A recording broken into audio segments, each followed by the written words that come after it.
I should have known Nathan would overreact. That's what he always did. Took everything too seriously, made mountains out of molehills. But walking out of my birthday party, leaving me there with 60 guests and a 5-tier cake? That was dramatic even for him. My name is Victoria, and a year ago I gave my husband what I thought was a funny birthday gift. A black designer t-shirt with "Divorced" printed on it in white letters. Just a joke. A little edgy humor to lighten up the party. Instead, it became the moment I lost everything.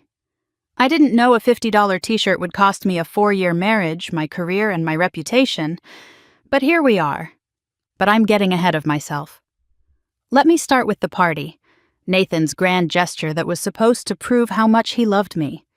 He'd been planning it for months, dropping hints about the perfect venue and the special surprise he had in store. Classic Nathan, always trying too hard, always needing validation for every little thing he did. The rooftop venue was admittedly gorgeous. I'll give him that. The city skyline glittered behind us, Champagne Tower catching the light from the string lights he'd paid extra for. 60 of our closest friends and family, all dressed up, all there to celebrate me. Nathan stood by the entrance in his best suit, the one I'd picked out for him because left to his own devices, he'd have worn something from 5 years ago. "You look beautiful," he said when I arrived, that puppy dog look in his eyes that used to be endearing but had become suffocating. Always watching me, always waiting for approval, always so needy. The party was in full swing when I decided to give my toast. I'd had a few glasses of champagne, feeling good, feeling powerful. I grabbed the microphone and looked out at the crowd. This was my moment, my night. "I want to thank someone special," I began, raising my glass. "Someone who's been my rock these past few months." I saw Nathan straighten up, that eager smile spreading across his face. God, he was so predictable, always assuming everything was about him. "Damien Rivera," I continued, gesturing to my coworker who stood near the bar. "My guiding light through all the tough times at work, the restructuring, the late nights, the impossible deadlines. I couldn't have done it without you." Damien raised his glass back, that confident smile that made him so good in client meetings. He understood ambition. He understood what it took to succeed. Unlike Nathan, who'd turned down promotion after promotion because it would mean less time at home. The crowd clapped politely, and I saw the confusion on Nathan's face, the hurt, but also that familiar look of resignation, like he was used to being overlooked. It irritated me. Why couldn't he be confident for once? Why did he always have to be the victim? That's when I decided to give him his gift. The t-shirt had been Damien's idea, actually. We'd been working late one night, just the two of us in his office, sharing a bottle of wine he kept in his desk drawer. His hand had found my knee as we laughed about our marriages. "You know what would be hilarious?" he'd said, showing me his phone. "There's this designer brand that makes statement pieces. Look at this one." The divorced shirt had made me laugh so hard I'd spilled wine on his couch. It was perfect. The kind of thing that showed we could laugh about the state of our marriage instead of having another one of Nathan's serious talks about where we're headed. "You should get it," Damien had said, his hand moving higher on my thigh. "Shake things up a little." I'd ordered it that night, using Nathan's credit card. The irony of that didn't hit me until much later. "And for my husband," I said into the microphone, producing the gift bag with a flourish, "a little something to commemorate 4 years of marriage." The crowd chuckled, anticipating something sweet. Nathan's face lit up again. Honestly, the man was like a golden retriever. He opened the bag, pulled out the shirt, and held it up. The laughter started scattered, then grew. People got it. It was funny. Unexpected, bold. The kind of thing that showed we were a modern couple who could joke about divorce statistics and marriage troubles. But Nathan just stood there, staring at the shirt like it was a dead animal. His face went through about 10 different emotions. Confusion, hurt, anger, and finally something I'd never seen before. Resolution. Without a word, He set the bag down and reached into his pocket.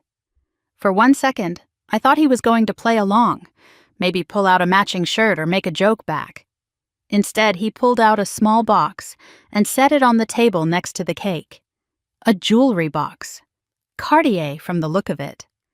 Then he turned and walked out. The party went silent. 60 people staring at me, waiting for an explanation. I laughed, trying to salvage the moment. "Drama queen," I said, waving my hand dismissively. "He'll be back." But he wasn't. 5 minutes passed, then 10. I kept drinking, kept mingling, but people were starting to whisper. Damien came over, put his hand on my shoulder. "Should someone go after him?" he asked. "He's fine," I insisted. "This is what he does, makes everything about him." But my hands were shaking as I opened the Cartier box. Inside was a gold bracelet, delicate and expensive. The kind of thing I'd mentioned wanting months ago, probably in passing. Of course, Nathan remembered. He remembered everything, filed it all away like some kind of relationship accountant. That's when my phone started ringing. Nathan's name on the screen. Finally, I thought. He's ready to apologize for his little tantrum. I let it ring a few times, let him sweat, then declined the call.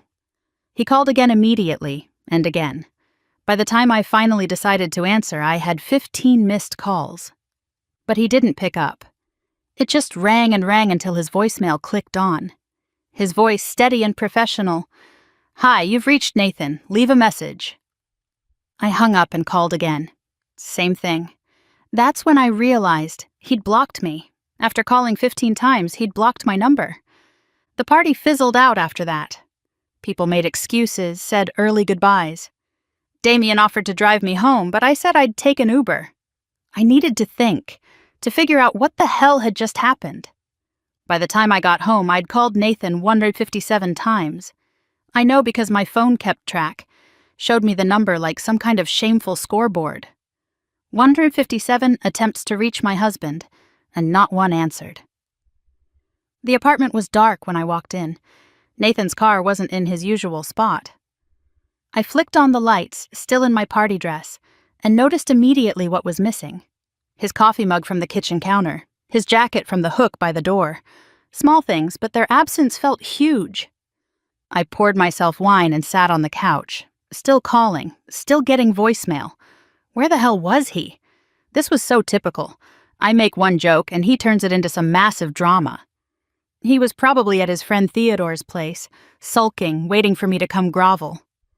Well, I wasn't going to. He'd embarrassed me in front of everyone. Who walks out of their wife's birthday party? Who makes a scene like that over a joke gift? I called Theodore. No answer. I called Nathan's brother. Nothing. It was like he'd vanished and taken everyone with him.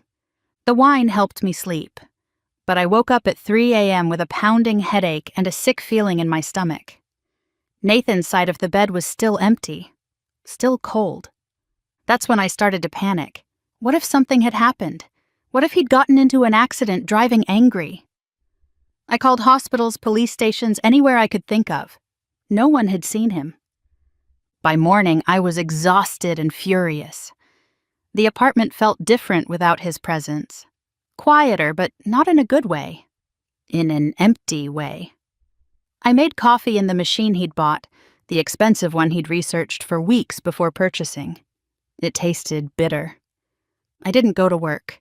Couldn't face Damien and the questions. Instead, I sat in my pajamas, refreshing my phone, waiting for Nathan to break. He always broke first.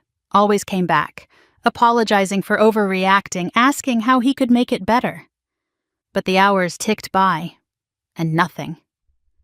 157 calls had turned into 200, then 300. My texts went from angry to pleading to desperate. "Where are you? This isn't funny anymore. I'm sorry about the shirt. It was just a joke. Please come home. I'm worried about you. Nathan, please." 3 days later, a courier arrived with an envelope, legal documents, divorce papers, already filled out, with Nathan's signature at the bottom. The date showed he'd filed them the day after the party. I stood in my doorway in my robe, holding papers that reduced 4 years of marriage to asset division and irreconcilable differences. The courier was already walking away, his job done. That's when I noticed something else in the envelope. Security footage from our building's garage, time-stamped from the night of the party. A USB drive with a note. Your husband asked me to include this. Building management.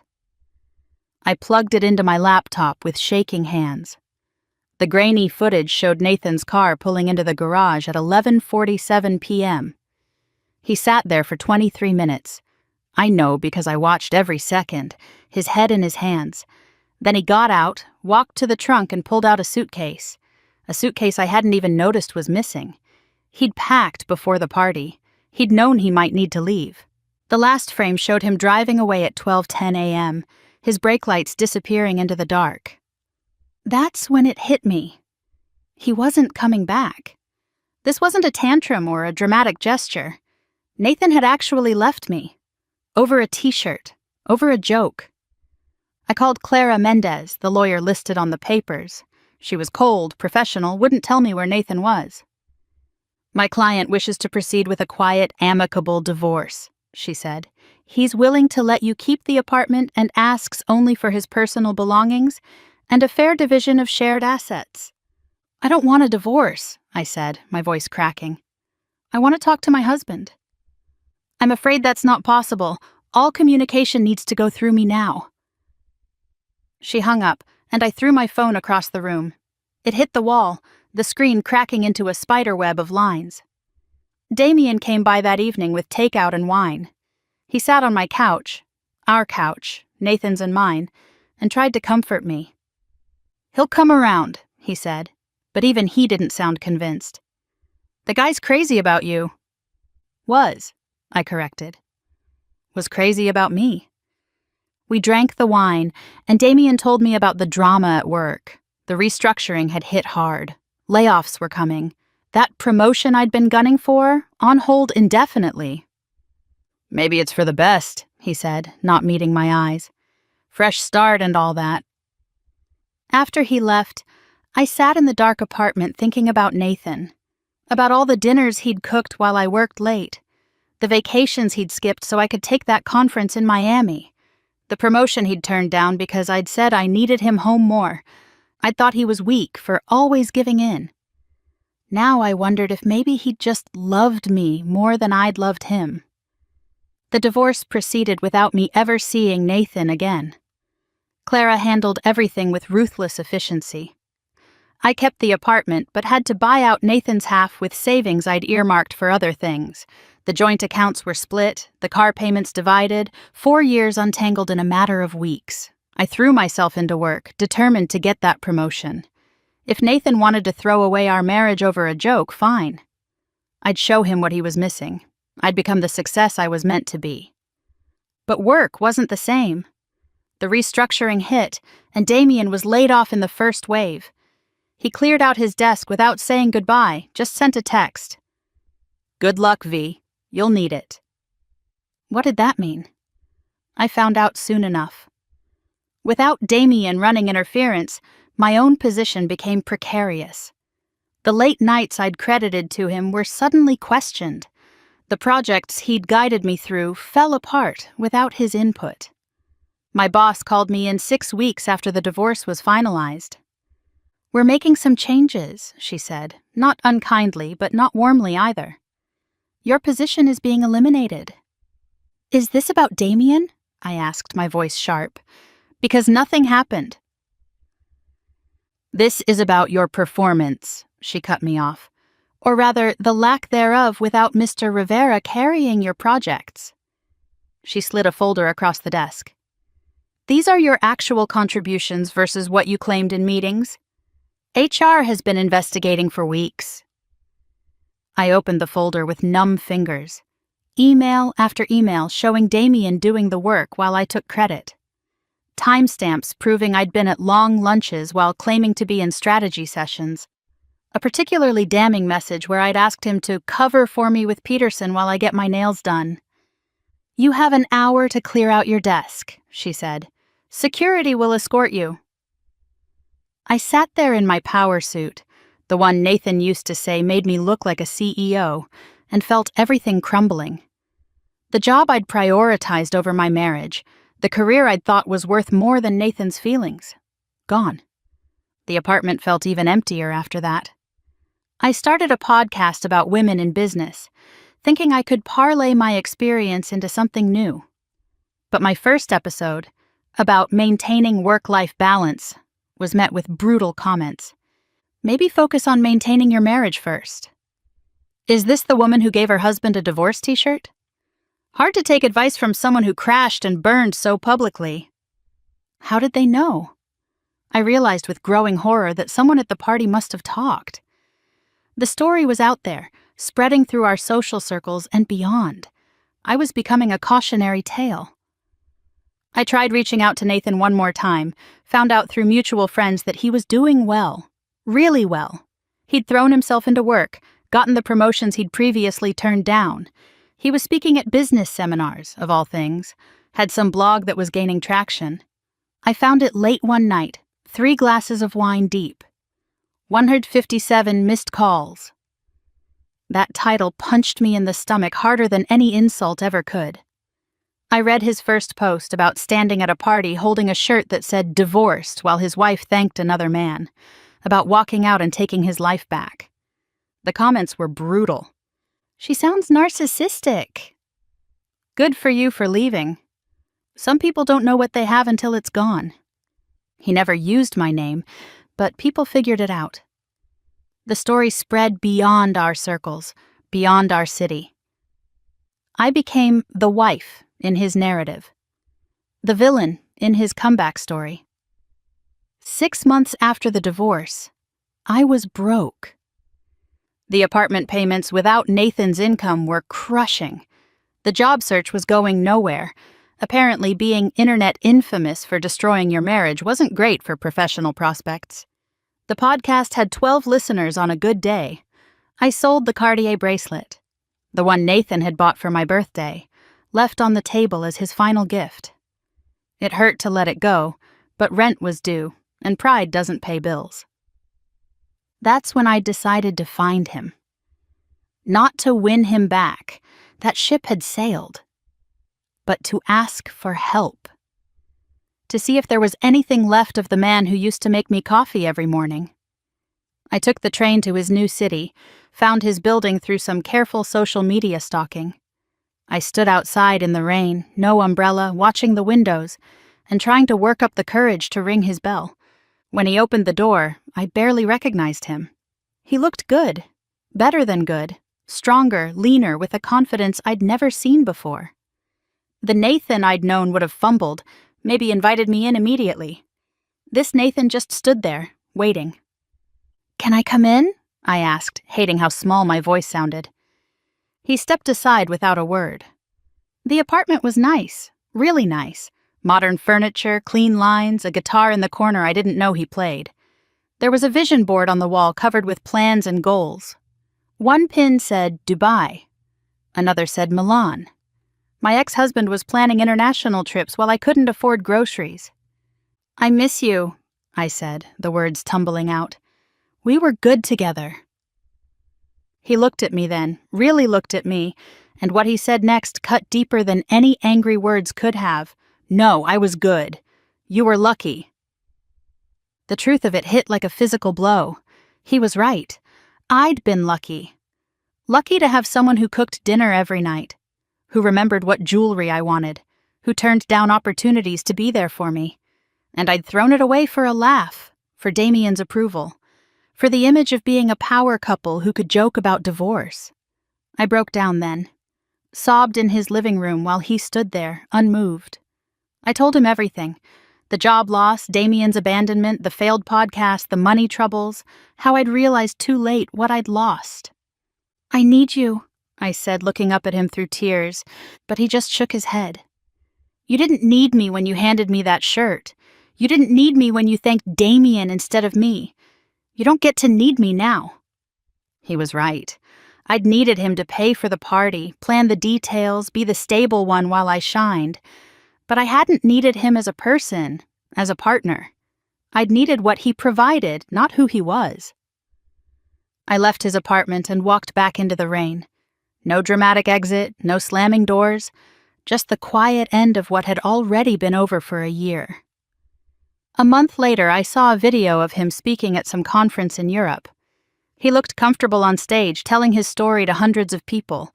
He mentioned the t-shirt, the 157 calls, the moment he chose himself over someone who didn't value him. The audience applauded when he finished, and I noticed he was wearing a black shirt with "rebuilt" on it. The irony wasn't lost on me. My joke gift had become his brand. My mockery of our marriage had launched his new life. I live in a studio apartment now, working retail to make ends meet. It's honest work, even if it's not what I imagined for myself. Sometimes customers recognize me. "Aren't you the divorced t-shirt woman?" And I just smile and ring up their purchases. Nathan's blog turned into a book. I saw it at the store last week. Walking Away, a guide to rebuilding after betrayal. His author photo showed him confident and centered, nothing like the man who used to ask permission before making plans. I bought it, read it in one sitting on my pull-out couch. He was generous, never naming me directly, but honest about the pain I'd caused. But the internet doesn't need names. Just screenshots, gossip, and a t-shirt. About how the t-shirt wasn't really the problem. It was years of being taken for granted, of being treated like a supporting character in his own marriage. There's a chapter called "The Orchids" that made me sob.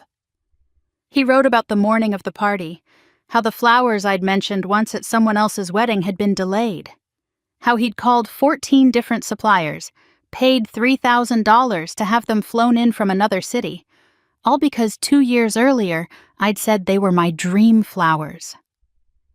He wrote about watching me dismiss them that night, too busy thanking another man to notice the lengths he'd gone to. "She never asked how I managed to get Thai orchids in December," he wrote. "She never noticed they were the exact variety from the photo she'd saved on her phone. Love is in the details, but so is indifference. That night I finally understood which one I'd been receiving." There's a chapter about the night I showed up at his apartment. He writes about how he felt nothing. Not anger, not satisfaction, just nothing. "The opposite of love isn't hate," he wrote. "It's indifference." And that's what I'd earned through years of treating his love like an entitlement rather than a gift. I still have the divorced shirt. Kept it all this time, though I'm not sure why. Sometimes I take it out and look at it. This stupid piece of designer cotton that cost me everything. $40 plus shipping for a joke that wasn't funny. The most expensive shirt in history. Last month I saw Nathan's wife on Instagram. Someone had tagged her in a photo from one of his speaking events. She's beautiful in an understated way, the opposite of me. In the photo, she's looking at him like he is a king while he's on stage. Her caption was simple: "Proud of this one at Nathan Rebuilt." I clicked through to her profile against my better judgment. Pictures of them traveling: Dubai, Milan, Tokyo. A shot of her reading his book on a beach in Thailand. Another of him cooking dinner in their kitchen, laughing at something off camera. The kitchen had orchids on the counter. White ones, like the ones he'd flown in for my party. One photo stopped me cold. Their wedding. A simple ceremony on a cliff overlooking the ocean. Nathan in a suit that actually fit him properly, looking at her the way he used to look at me before I killed that look one dismissive comment at a time. The caption, 2 years ago today, I married the man who sees me as his equal, not his audience. I threw my phone across the room and cried until my neighbors complained about the noise. The police knocked at my door that night. Noise complaint. I almost laughed. Imagine calling the cops over heartbreak.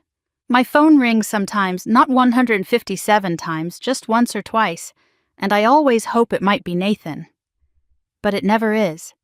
He's in Dubai now, according to his social media, speaking at another conference, living the life he never could have with me because I would have complained about the flight time or insisted he needed to prioritize my career instead. The truth is, I didn't just lose a husband that night. I lost the best thing that ever happened to me. I just didn't know it until he was gone, rebuilt into someone who no longer needed my approval or validation. They say you don't know what you have until it's gone, but I think it's worse than that. I think sometimes you know exactly what you have, someone loyal, supportive, loving, and you destroy it anyway because you think you deserve better, because you think their quiet love is worth less than public attention and workplace flirtation. Nathan gave me exactly what I asked for that night. I handed him a shirt that said "divorced," and he made it reality. The joke was on me all along. I just took a year to get it, and by then it was far too late to laugh. He rebuilt from rubble. I still live in it. And somewhere between his 157 missed calls and my countless regrets, I learned the hardest truth of all. Some gifts you can't take back, and some jokes end up costing you everything.